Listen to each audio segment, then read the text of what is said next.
En Côte d'Ivoire, on dénombre plus de 570 ouvrages de retenue d'eau réalisés en faveur de l'agriculture, de l'élevage et de la production d'énergie.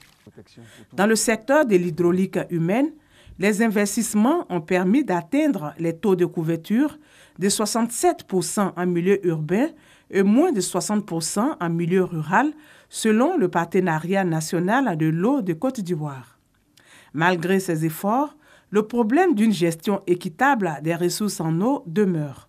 Des efforts sont faits au niveau de certaines structures telles que la SODECI ou de l'ONEP, mais force est de constater que malheureusement, beaucoup de personnes n'ont pas de l'eau dans leur robinet.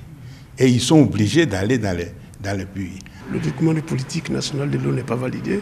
Le plan national d'action stratégique, le plan national d'action pour la gestion intégrée de l'eau à Côte d'Ivoire n'est pas non plus validé.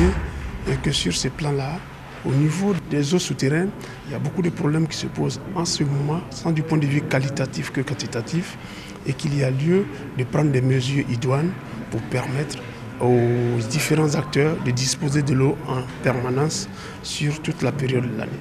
À l'occasion de cette journée dédiée à l'eau, le Partenariat national de l'eau de Côte d'Ivoire initie une rencontre avec les parties prenantes.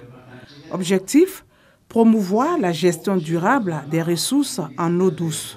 Il nous faut une station d'épuration afin de récupérer l'eau pluviale et l'eau usée, mais recyclée comme on le fait dans les pays développés, de manière à ce que la nappe se repose. Des solutions pour l'eau basées sur la nature et quelles stratégies pour une gestion rationnelle des ressources en eau, des thématiques débattues entre autres au cours de cette rencontre.